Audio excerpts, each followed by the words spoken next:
பாதையை தேடாதே, பாதையை உருவாக்கி, வரலாற்றை படி, வரலாறாகவே மாறு என்று எங்களுக்கு அனுதினம் உணர்த்தி கொண்டிருக்கின்ற எங்கள் தலைவர் மேதகுவே பிரபாகரன் அவர்கள் இருக்கும் திசையினை வணங்கி, நாம் தமிழர் கட்சி காலத்தின் கட்டாயம் என்கிற தலைப்பில் இந்த ஒரு சிறப்பான கூட்டத்தினை ஒருங்கிணைத்து நடத்தி கொண்டிருக்கின்ற தாய் தமிழ் உறவுகள் அனைவருக்கும் என் முதற்கண் வணக்கம். நாம் தமிழர் கட்சி தேவை ஏன்? முதல் கேள்வி. சாதியாக, மதமாக, சினிமா அரசியலில் தங்கள் முத்திரையை பதித்து குடிக்கு அடிமையாகி ஒரு கேடுகட்ட சமூகமாக மாறியிருந்த இந்த உலகத்தில் எந்த சாதியாகவும் இரு, எந்த மதமாகவும் இரு, ஆனால் தமிழர் என்ற இன பெருமையோடு இரு என்று ஒற்றை குறைக்குள் நிற்பதுதான் நாம் தமிழர் கட்சி. எண்ணற்ற விதைகளாய் போன மாவீரர்களின் கனவை சுமந்து எத்தனையோ அரசியல் அயோக்கியர்களை நம்பி நம்பி ஏமாந்து மக்கள் அல்லல் படும் அந்த துயர நிலையை கண்கூடாகவே நேரடியாக பார்த்து இதற்கெல்லாம் ஒரு விடிவு வராதா என்று ஏங்கிய காலத்தில் இருந்து மக்களுக்காக குரல் கொடுக்க, மக்களுக்கான சக்தியாக நாம் மாற வேண்டும் என்ற ஒற்றை கோலத்தில் உருவாகியதுதான் இந்த நாம் தமிழர் கட்சி. எண்ணற்ற மக்களின் கண்ணீரின் துயர் துடைக்க உருவாக்கப்பட்ட இந்த நாம் தமிழர் கட்சியோ எந்த சாதியோ எந்த மத பிம்பமோ கிடையாது. தமிழர் என்கிற ஒரு இன பிம்பம் மட்டும்தான் இருக்கு. அடுத்தபடியாக இந்த குமரி மாவட்டத்தில் நடைபெற்றுக் கொண்டிருக்கின்ற கனிம வள கொள்ளை, இந்த அரசியல் களத்தில் எத்தனையோ அரசியல் கட்சிகள் இருக்கின்ற போது இயற்கை தாயின் மடி, அதாவது மலை மார்பை அடுத்த தலைமுறை பிள்ளைகளுக்கானது. இதன் சுற்றுச்சூழலே படுமோசமாக்கப்பட்டுக் கொண்டிருக்கிறது. எங்கள் கண் முன்னாடியே எங்கள் குமரி தாய் சீரழிக்கப்படுகிறாள் என்ற ஒற்றை வெறியோடு தொடர்ச்சியாக அந்த கனிமவள கொள்ளையை எதிர்த்து சிறிது கூட சமரசம் இல்லாமல் களத்தில் நின்று போராடுகின்ற கட்சி நாம் தமிழர் கட்சி. அந்த கனிமவள கொள்ளையர்களுக்கு எத்தனையோ இந்த அரசியல்வாதிகள் தங்கள் அரசியல் பலத்தை காட்டி அந்த கனிமவள கொள்ளையை தடுத்திருக்க முடியும். ஆனால் அவர்கள் தங்கள் வங்கி கணக்கையும் தங்கள் பினாமின் மேல் சொத்தை அதிகரிப்பதில் தான் கவனம் காட்டினார்கள் ஒழிய அடுத்த தலைமுறை பிள்ளைகள் வாழ முடியாத ஒரு நிலமாக இந்த குமரி மண் மாறுமே என்ற ஒற்றை சிந்தனை கூட அவர்களுக்கு இல்லை. எல்லாருக்கும் ஒரு சின்ன ஒரு கேள்வி இருக்கு. நீங்க கொஞ்சம் பேரை கூட்டிட்டு போராடுறீங்க, நீங்க ஆவுன்னா சத்தம் கொடுக்குறீங்க, ஆவுன்னா தட்டி கேட்குறீங்க. இந்த கனிமவள கொள்ளையில குரல் கொடுத்ததை தவிர நீங்க சாதித்தது என்ன? நாங்கள் தான் பெரிய பிம்பம், நாங்கள் தான் பெரிய தாராக்கள், எங்களிடம் பணம் இருக்கிறது, எங்களிடம் அரசியல் செல்வாக்கு இருக்கிறது என்று கங்கணம் கட்டிக் கொண்டு திரிந்த எஸ்கேபிஎம் சத்யகுமாரா கோரி, ஆர்ஆர்எம் கோரி, ஏபிஜே பால்ராஜ் கோரி, எஸ்ஏ கோரி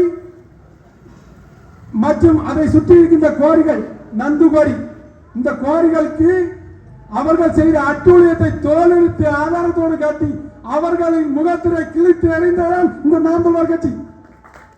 அதே போல இன்று 387 கொலைகள், படுகொலைகள் இந்த கனிமவள கொள்ளை வாகனங்கள் நடைபெற்றுக் கொண்டிருக்கின்றன. இந்த விபத்தில் சிக்கொண்டு இந்த நடக்க முடியாத ஒரு சூழ்நிலையில் இருந்து கொண்டிருக்கின்றார்கள். அந்த ஒரு சூழ்நிலையில் அந்த மக்களின் கண்ணீராக, அந்த மக்களின் குரலாக இத்தனை பேரை நாங்கள் தேர்ந்தெடுத்தோமே, இத்தனை அரசியல்வாதிகள் இருக்கிறார்கள். குமரி மாவட்டத்தில் கூட 6 சட்டமன்ற உறுப்பினர், ஒரு நாடாளுமன்ற உறுப்பினர் இருக்கிறாரு. ஒருத்தர் கூட குரல் கொடுக்கவில்லையே. இதை கடவுளே நீங்கள் ஏதாவது வேலை செய்து தடுக்க மாட்டீங்களா என்று கடவுளை மன்னித்த போது அந்த கடவுளின் குரலாக தான் இந்த நாம் தமிழர் கட்சி பிள்ளைகள் நாங்கள் உயிரை துச்சமாக மதித்து இந்த காலத்தில் போராடிட்டு இருக்கோம். இன்னைக்கு மக்கள் ஒரு நேர கட்டுப்பாடு விதிச்சு இந்த மக்கள் பயணிக்கிறாங்கல்ல, இதுக்கும் நாம் தமிழர் கட்சியின் போராட்டம் தான் முதன்மையானது. ஒரு அதிகாரம் இல்லாமல், எந்த ஒரு அதிகாரமும் இல்லாமல் நாங்கள் இந்த களத்தில் நின்று இவ்வளவு செய்கிறோம் என்றால் அதிகாரம் எந்த ஒன்று இருந்தால் என்ன செய்வோம் என்ற மக்கள் நீங்களே கருத்தில் கொண்டு பாருங்கள். இந்த கனிமவள கடத்தல் வாகனத்தில் போறவங்க எல்லாம் பெரிய பைலட் நினைப்பு, பிளைன் ஓட்டுறேன். ரோட்ல போறோம் எப்படி போறான், இருசக்கர வாகனத்துல போறானா, மகிழுந்துல போறானா, இல்ல வயதான அம்மாக்கள் போறாங்க, சின்ன பிள்ளைங்கள போறாங்க, இரண்டு கண்ணாடியை பூட்டிடுறான் படுவாங்க. நீங்க நான் சொல்றது போய் நான் ஏமாட வழக்கு போடுங்க. இரவு 10 மணிக்கு மேல இந்த வேட்கிழமை சந்திப்புல நின்று பாருங்க. சித்திரங்கோடு முதல் வேட்கிழமை சாலையில பாருங்க. அதே மாதிரி சாமியார் இந்த மாதிரி பாருங்க. ஒரு மக்கள் சாலையில் நடக்க முடியுமா? அப்ப இதெல்லாம் யார் தடுக்கணும்? அரசு. அந்த அரசியல் தடுக்கல. அரசு என்பது கோரிக்கையாளரின் கைக்கூலியாக செயல்பட்டு இருக்கு. நாங்க வைக்கிற கோரிக்கை ஒண்ணு வெளிப்படையா சொல்றோம், அதிகாரமாகவும் சொல்றோம், எச்சரிக்கையாக சொல்றோம். உள்ளூர் மக்கள் கட்டுமான தேவைக்கு பொருட்கள் தங்கு தடை இல்லாம கிடைக்கணும். அதுவும் குளிப்பாறைகளை எடுத்து அரசே வழங்கணும். நாங்க வந்தா என்ன செய்வோம் நான் சொல்லி தரேன். எங்க வேட்பாளர் அவர் ஜெயிச்சுட்டாரு, சட்டமன்ற உறுப்பினர். நீ என்ன பண்ற? கேரளாவுக்கு ஒரு துளியளவும் போகாது. குளிப்பாறை என்ன உத்தரவு இருக்கோ அதே மாதிரி குளிப்பாறை அடிச்சு உள்ளூர் கட்டுமானத்துக்கு பொருட்கள். இந்த உள்ளூர் கட்டுமானம் யாரு? டிம்போக்கள் இருக்குல்ல, டிம்போ ஓட்டுநர்கள்.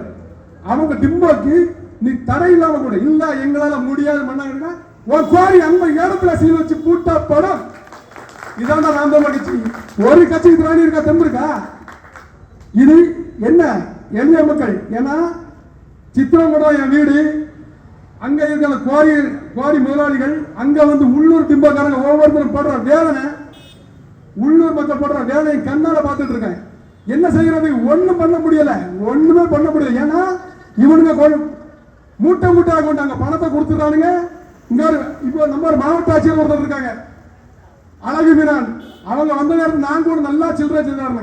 ஏன்னா நல்லா பண்ணிடுவாங்க. இந்த உள்ளூர் மக்களின் வயிற்றில் அடிப்படை இந்த மாவட்ட நிர்வாகம் தான்.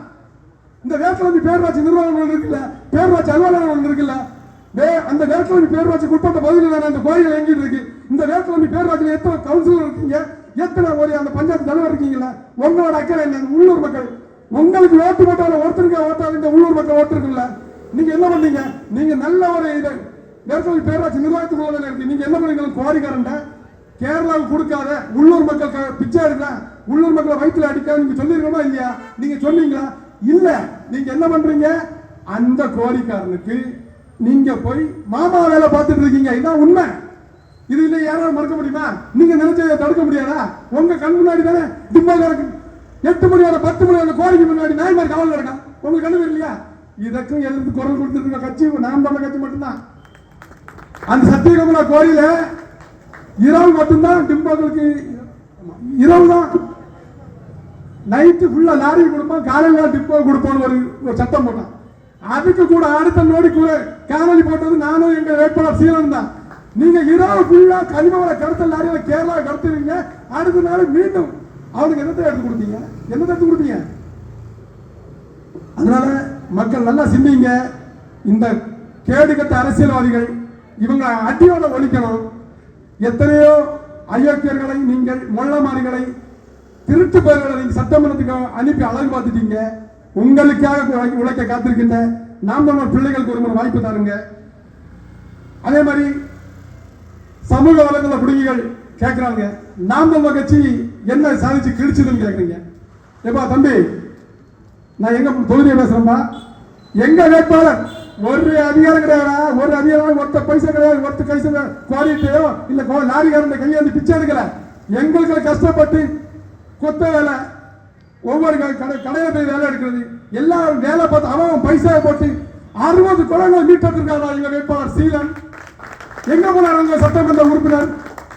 எங்க போனார்? கேள்வி இருக்கா? அதே மாதிரி நாம் தமிழர் கட்சியில யாருமே செய்யாத ஒரு பாசறை, குருதி கொலை, மக்களின் உயிர் காக்கும் பாசறை, குருதி கொலை பாசறை. அதை வச்சு கூட பத்மநாப கோயில் 4 பொறுப்பாளர்களை போட்டு எந்த மக்களுக்கு எந்த நேரத்தில் குருதி கிடைக்கிற மாதிரி ஒரு சேவை நாங்கள் செஞ்சுட்டு இருக்கோம்டா. இதை பேசுங்க. எங்க மூத்தர் ஐயா கேட்டாரு, வழக்கறிஞர் ஐயா கேட்டாரு, மனோ தங்கராஜ் அவர்கள் அமைச்சர் அவர்கள் என்னைக்கு இங்க வந்தாங்க? சத்தியமாக நான் பார்த்தேன். எனக்கு வீட்டு பக்கத்துல அந்த ட்ரெக்கிங் வந்து நந்துகாரிக்கு பக்கத்துல பார்க்க வந்தாரு. அது ஏன் வந்தாருன்னா, அந்த மலை இருக்கே, இது கொஞ்ச காலம் அடுத்து நம்ம வந்துட்டோம்னா, அடுத்து நம்ம அதிகாரம் வந்தோம்னா இந்த மலைகளையும் அடித்து நாசமாக்கிடலாம் சொல்லி திட்டம் போலதான் அங்க வந்தாரு. இல்ல ஏன் இந்த அமைச்சருக்கு தெரியாதா இத்தனை டிம்பகாரங்க வந்து அல்லல் பண்றாங்களா? ஏன் திமுக காரங்க கூட டிம்பகாரங்க இருக்காங்க, உங்க அமைச்சரை சொல்ல வேண்டியதானே? ஐயா நாங்க கஷ்டப்படுறோம், துயரப்படுறோம், துன்பப்படுறோம் ஐயா, நீங்க வந்து கோரியில பேச மாட்டாங்க ஐயா, அங்க கொடுத்த டிப்பு சரியா? அதனால உங்களுக்காக உழைக்க உங்களோடு நிக்கிற மக்களை நீங்க ஆதரிங்க. அடுத்து ஒண்ணு பெருந்தமிழோடு நீங்க எண்ணற்ற கொடிகளை பிடிச்சிருப்பீங்க, எண்ணற்ற கட்சிகள் கூட்டணி வச்சிருப்பீங்க, அதெல்லாம் பிரச்சனை இல்லை. ஆனா எங்க புலிக்கொடி இருக்குல்ல, அந்த புலிக்கொடியை தூக்கும் போது ஒரு தெம்பும் திராணியும் வருது பாரு, அந்த தெம்பு தான் அழைத்து போகலாம். நாங்கள் உயிரை கூட மயிலாக நடத்தி நாங்கள் எதிர்த்துருக்கிறோம். எனவே என் பேச்சை கேட்ட அனைத்து பேருக்கும், எங்கள் பேச்சை செவி கொடுத்து கேட்ட எல்லாரும், நாங்க சொல்றத உண்மை நேர்மை இருந்தா, நீங்க இதுவரை செஞ்ச தப்பு போதும். உங்க அப்பா அத்தாவும் தப்பு பண்ணிட்டாங்க, நீங்களும் தப்பு பண்ணிட்டீங்க. அடுத்து ஒரு தலைமுறை பிள்ளை வாழ்க்கை இருக்கு, அதை படு நாச குழியில தள்ளிடாதீங்க. எல்லா அயோக்கிய பயக்களோட முகத்திலே நாங்கள் தோல்வி வச்சு காட்டியாச்சு. உங்களுக்காக உழைக்க உண்மையோடு உணர்வோடு பல்வேறு திட்டங்களை வைத்து களத்தில் காத்திருக்கின்ற எங்கள் வேட்பாளர் திரு சீலன் அவர்களுக்கு விவசாய சின்னத்தில் உங்கள் வாக்கினை தாருங்கள் என கேட்டு, மீண்டும் ஐயா சொன்ன மாதிரி தேர்தல் களத்தில் மீண்டும் பரப்புரையோடு சந்திப்போம். அனைவருக்கும் என் அன்பும் வாழ்த்துக்களும். நன்றி, வணக்கம். நாம் தமிழர்.